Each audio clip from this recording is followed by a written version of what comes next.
అరే ఈ ముచ్చట ఇన్నవారా?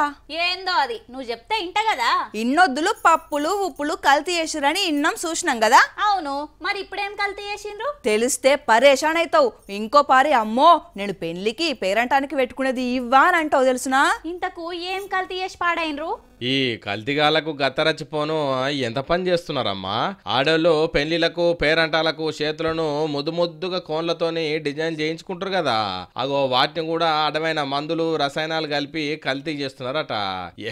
ఏమైతే తీయి చేతులు ముద్దుగా ఎర్ర గానస్తాయి అనుకుంటున్నారేమో. ఈ కల్తీ కోన్లు పెట్టుకుంటే ఏమైతుంది సారు?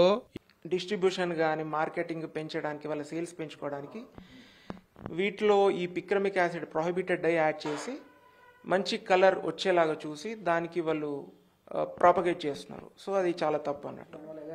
అలర్జీస్ వస్తాయి, స్కిన్ ఇన్ఫెక్షన్స్ వస్తాయి, అండ్ లాంగ్ టర్మ్లో ఇది కార్సినోజెనిక్, క్యాన్సర్ కాజింగ్. ఇన్నరా క్యాన్సరు చర్మ వ్యాధులు వస్తాయట.